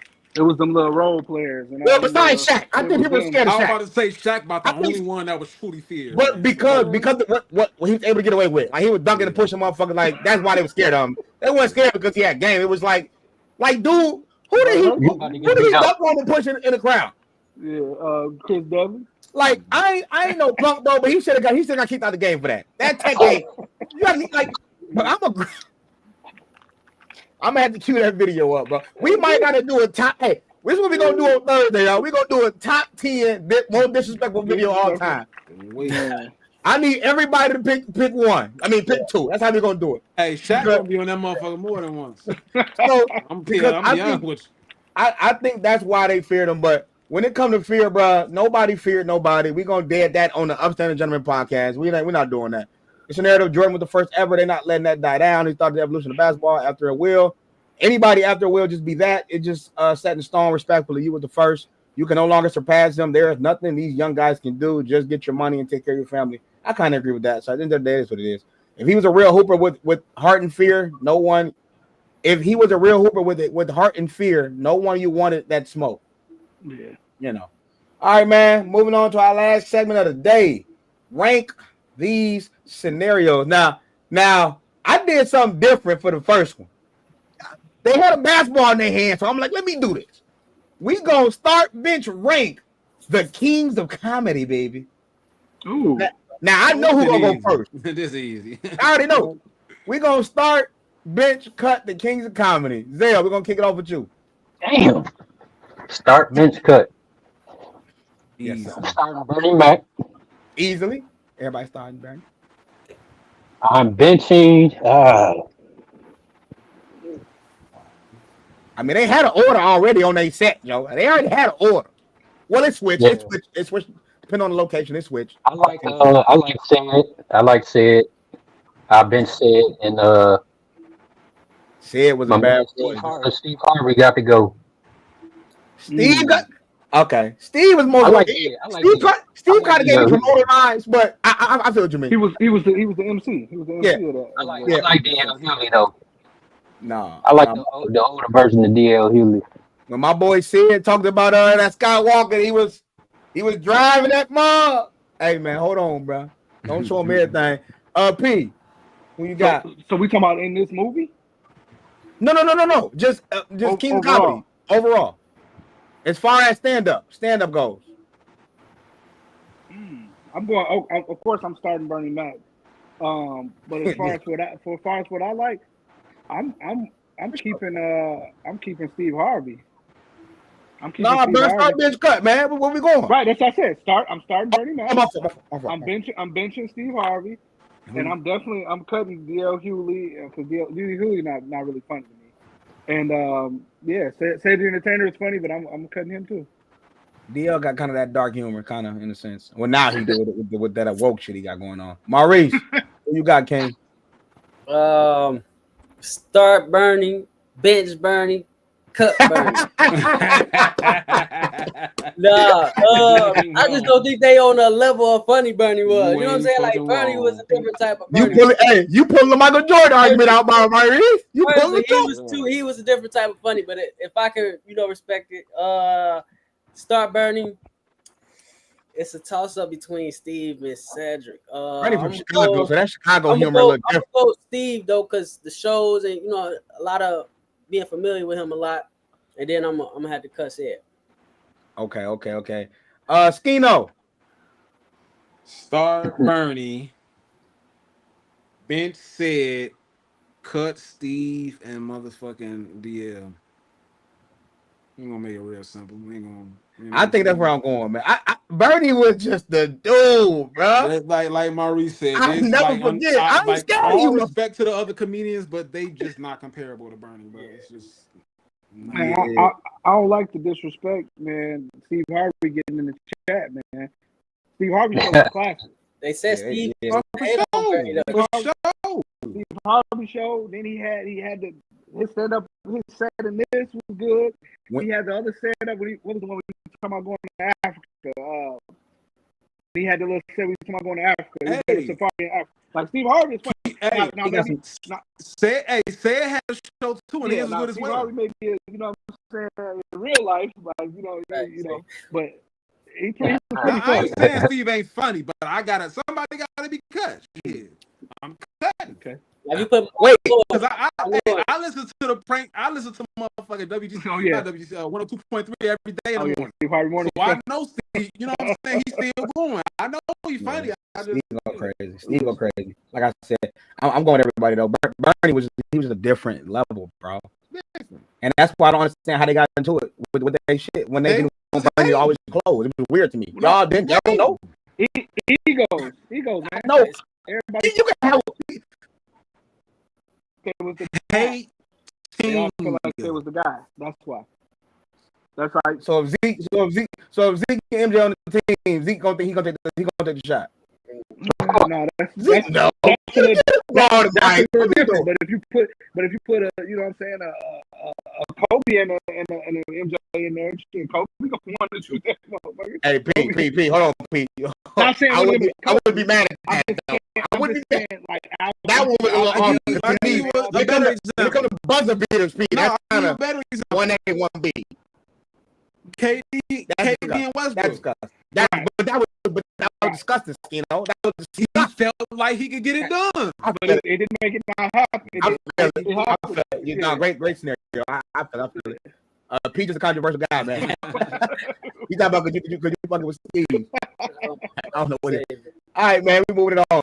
So when y'all see this logo, what's the first person that will pop up in your mind? And I love we got different ages on here, so we can see the difference in that. But what's the first person that pop in your mind? I'm not gonna pick on somebody. Somebody just say the name.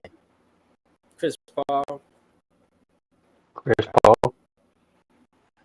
for sure. Hold on. I don't see it yet. I know what P finna say. Oh, P, what you finna say? Yeah, Chris Paul. Did you say New Orleans? Yeah, Chris Paul. Okay. He was gonna say. I was thinking more my boy. Wait, Eddie Jones. Eddie Jones didn't have it logo. If you put the Charlotte Hornets, Larry Johnson. Okay, see, I didn't. That's y'all. I don't know why. I was thinking Eddie Jones, but I forgot. The All-Star game he had when young Kobe was there. That's what I thought about, but that was Charlotte. All right, I fumbled that back, but good one. All right, start bench cut. Speaking of that, Chris Paul guy, all in their prime. Hey, Red. Hey, Stino, how you feeling? I don't like this shit. Let's go. I'm gonna start with Stino then. Oh, yes. Wow. Yes. Isaiah say yeah. It's tough. Come on, Skino. I'm going to go with what's unexpected or what y'all probably wouldn't expect. We talking all at their peak. I am starting Westbrook.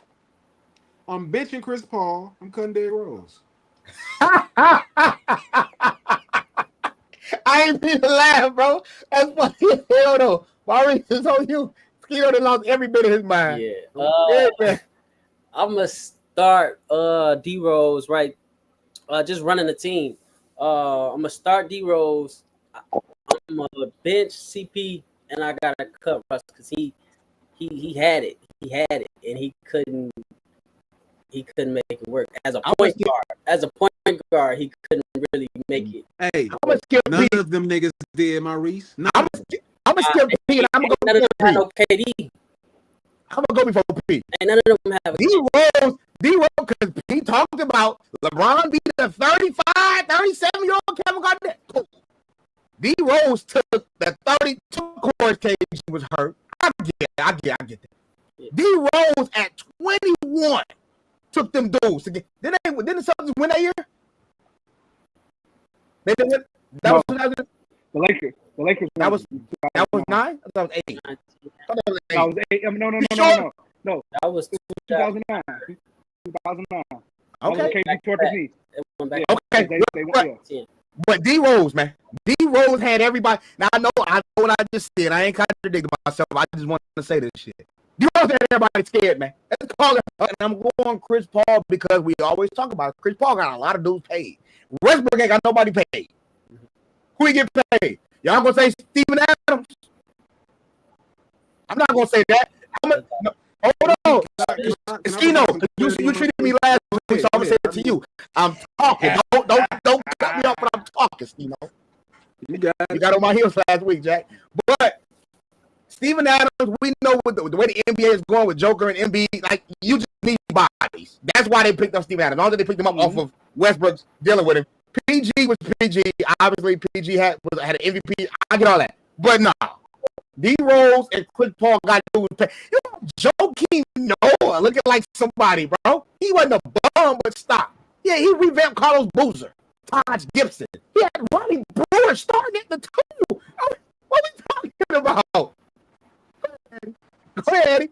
So, like, just to provide some clarity, I prefer Rose over any of these guys. But if we gonna talk and we gonna be upstanding about this shit, and we gonna acknowledge statistics as we always do. At peak, none of these niggas had a better year than Westbrook. Are we like what about winning? MVP Rose, his MVP season don't compare to Westbrook statistically. But you can't do that. It don't. That's an age difference though. No, what the fuck it ain't. Yes. How old was Westbrook when he got that? But here's the thing: we talking about peak. It don't fucking matter. None of that shit matters. We talking about peak, and that's why you got to really think about this shit, bro. Because at peak, he had the best years. Aside from Chris Paul and what he did with the teams he had, bro. Like, if we talking statistics, it is what it is. D Rose is my favorite player out of the 3, but before P and Ronzel go, all I'm saying is D Rose got MVP over KD, Bron, Kobe. That's crazy. Now, I don't want to be the guy, but shit. I'm going to be the guy. Oh, shit. Don't say it. I'm going to do it. Now, I'm not saying he didn't deserve it. I'm not saying that. But if you add in the storyline and everything that come with D Rose being in Chicago, you should not have won that shit over LeBron James, bro. Let's stop this shit, bro. It was storyline. His stats. I mean, if you compare individual stats and records, LeBron James could have easily won that shit. But it is what it is. I'm here to tell the truth. Okay, Zell, who you start bench cutting out of the 3? All right, listen to this logic. First, I'm going Chris Paul because that's one of my favorite PGs. I'm starting Chris Paul. Okay. Benching Westbrook. Okay. And the reason I'm cutting D Rose because I know it says all at their peak, but I don't think D Rose ever got to a peak.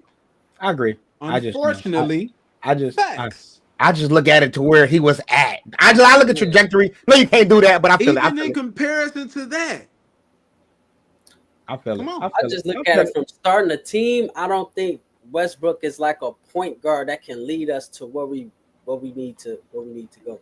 That's just how I look at it. You're gonna agree now that he. Nah, that ain't why I agree with it, man. So when you say that, out of the three, only one of them done been to the finals. Chris Paul went to a finals. CP. Oh, Chris Paul. Oh, you're right. Without Phoenix, you're right. You're right. He did go to the finals. Okay, take that back. But we talk about these numbers here. We're talking about Chris Paul won 3 games in the finals. Russell Westbrook. No, they went 6. Yeah, it was 6. They won 2. Same thing. So it was 5 for the Thunder. Wasn't the same thing. That wasn't Russ peak either. No, it wasn't. It wasn't.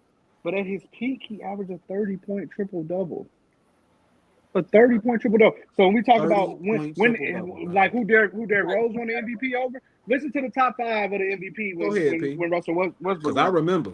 It was Westbrook was 1, James Harden was 2, Kawhi Leonard, LeBron James, Isaiah Thomas, and then in the 6th spot was Steph Curry. And you had Giannis on that list. Yeah, like Kevin Durant was on the list. Like, so what are we saying? Like, so I'm gonna start Russell Westbrook. I'm benching Chris Paul, and then I'm cutting Derrick Rose. And like you say, because Derrick Rose is the one he didn't get to his peak. Injury, unfortunately, got him. And even if you were to say, hey, that MVP year was his peak, I just feel like those other years were better. And even just to say, like, hey, just to even more controversial, everybody knows Kobe Bryant is my favorite player. When Kobe Bryant won the MVP in 2008, they really gave it to him because he should have been got it. Because Chris Paul was really the MVP that year. Yeah. That year, Chris Paul should have won the MVP. He finished in second, but he should have won the MVP that year. But they gave it to Kobe because it was like, hey, we owed you one. One thing I say about these start bench cut things, for the most part, you can never be wrong unless it's just some blasphemy shit on here. But for the most part, it ain't no right or wrong. But statistically, I guess it is right or wrong in this situation because to your point, triple double, and then obviously Derrick Rose never peak. So I get it. I just go off of like I said. Game on the line. You want Westbrook making the decision rather than Chris Paul or D-Rose. Hell no. No. That's all I'm saying as a coach. That's all I'm saying. Start bench cut. Okay. As a coach, start bench cut. I feel that. Nothing wrong with that. All right. Start bench cut. Tim Duncan, Wilt, KG, Eddie. Come on, man. Yes. Let's go. Zell, I'm coming back to you, Zell. Wow. Y'all know what Hey, but watch this though. This gonna show me if Eddie full of shit. This right here. I'm telling you. Because we're gonna go back to the last one. It's gonna piss me off if Eddie don't say what I think he should say. Come on, bruh. You know what I'm saying? I'm gonna start it off with Zell though, man. You know. God damn. This is nasty. Come on, Zell.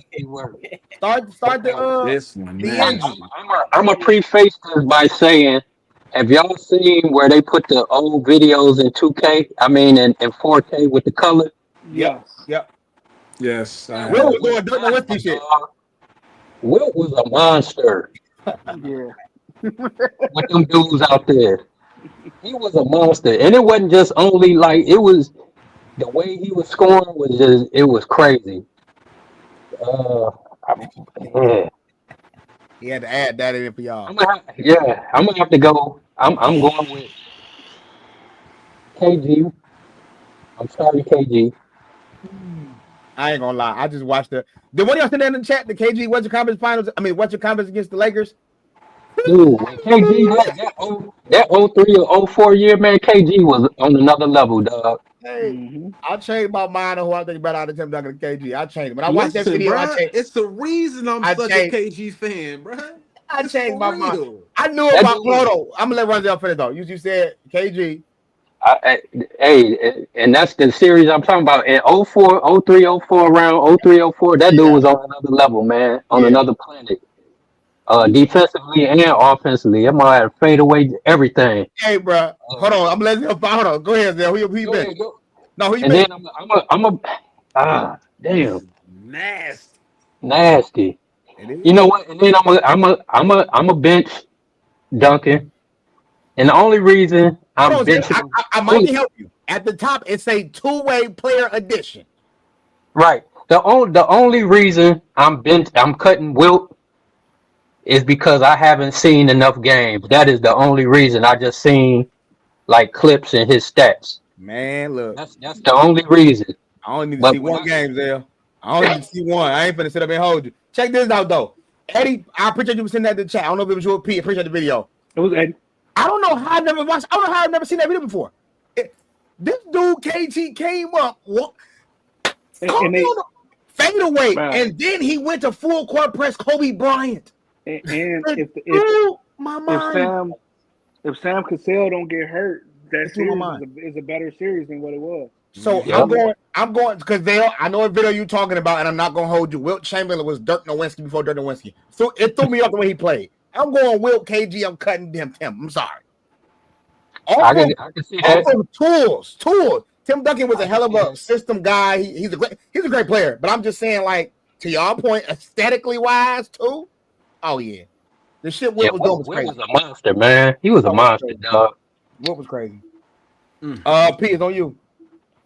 I'm starting Wilt, man. I'm a big Wilt Chamberlain. I'm a big Wilt Chamberlain fan, man. Watching some of those videos, and I'm glad that they started to put him in color because I started to realize it wasn't that long ago, like how it looks when it's in black and white. Because even on top of all of that stuff, man was a track star. You see how fast he was running up and down the court? Yeah, no, he was. You know what I'm saying? It's like, he was a freak, bro. Yeah, just freaking nature. He was like one of a kind. So I'm about to watch it when we get off here. I'm gonna start Wilt. But just off talent alone, I gotta go KG. I gotta go KG on bench KG, and then I'm gonna cut Tim. Maurice? I'm gonna go the same way. Start Wilt, just off metrics, kind of like Wemby is today, right back then, where you just can't deny somebody like that can run that jump that high, and you just can't deny that. And then KG attitude, I need him. Yeah, you love that. The football dude love the attitude, Jack. You know what I'm saying? KG, and he carried by himself too. You know what I mean? And I gotta cut Tim Duncan, and that's no disrespect to the big fundamental at all.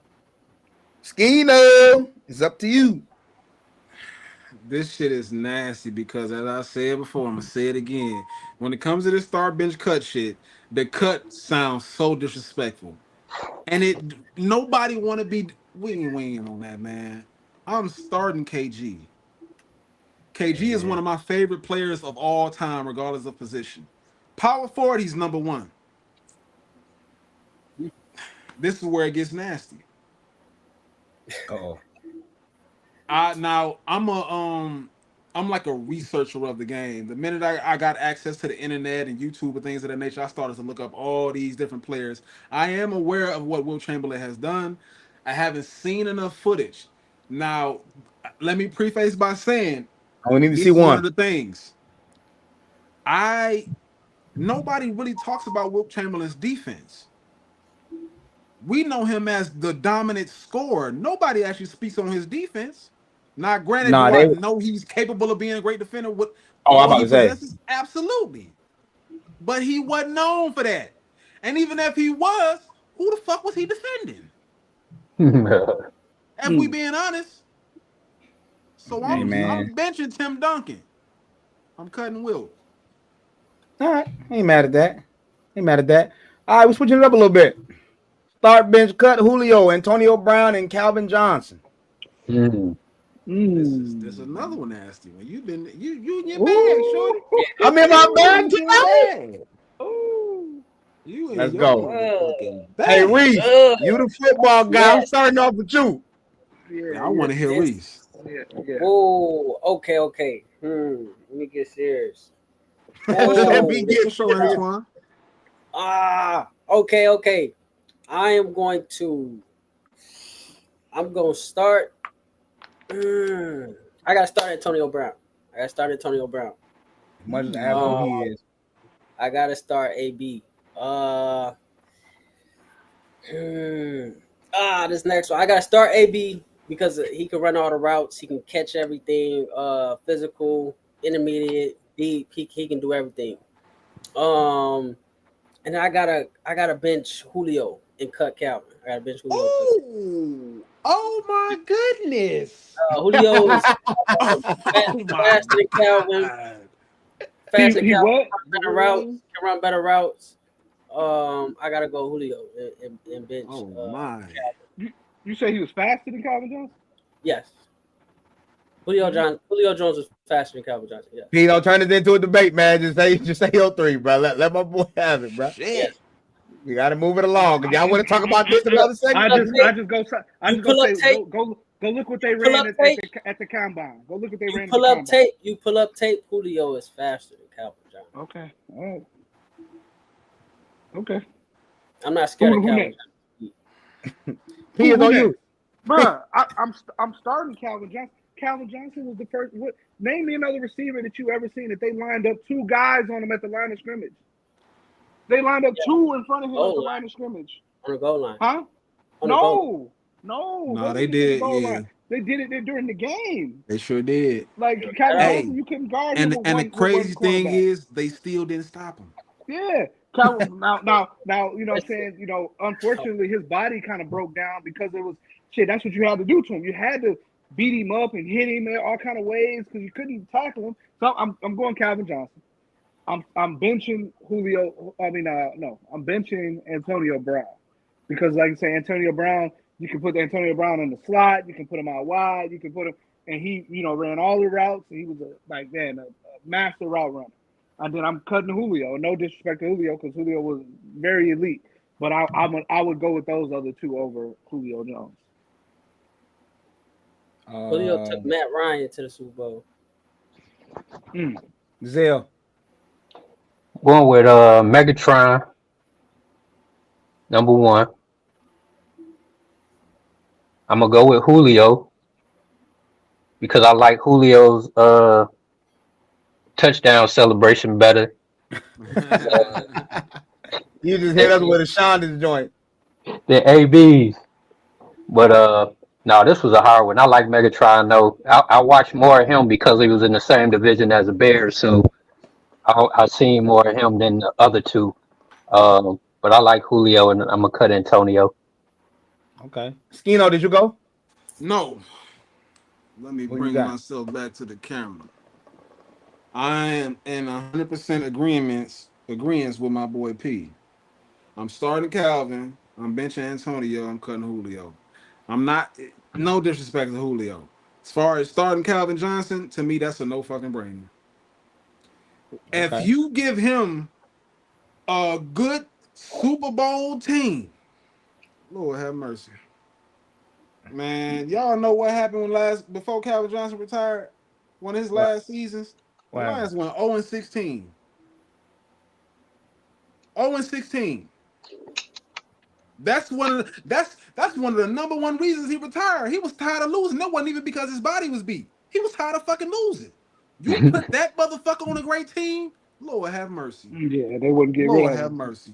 Man. Yeah. Wow. That's it. Well, all right, man. That's all we have for today, man. Appreciate everybody that was staying locked in with us, commenting and giving us conversation and sharing and liking. We got a few more pods left before we end the season. Again, appreciate everybody for rocking with us. It's been a long one. We 22 episodes in, excuse me. Mm-hmm. And it's been amazing. Everyone is a banger. We lit, we live, we direct. Tune in on Thursday for another great show. We here with y'all, man. So hold on, what Mike say? 0-16. Did they even pinch the big? No, they didn't, Mike. They didn't. You said Calvin played on that team? Yes. Yeah. See, that was right before he retired, bro. Man, disgusting. They had nothing, bro. I know the Detroit Lions, but truthfully, bro, the only reason Calvin don't get put with those greats as much is because he was just on a losing team. The Lions was fucking trash. He's a Hall of Famer. He's first ballot Hall of Famer. Yeah. No, Calvin legit. Again, man, great episode. See y'all Thursday. We live and direct. Stay elite, big dogs. Yes, sir. Everything I came for, everything I'm made for. On God, on God, on God. I'ma get everything I came for, everything I'm made for. On God, on God. It's what they want. Let's get it. We depended on our brothers when that rain came. To lose it all, I stood tall and remained sane.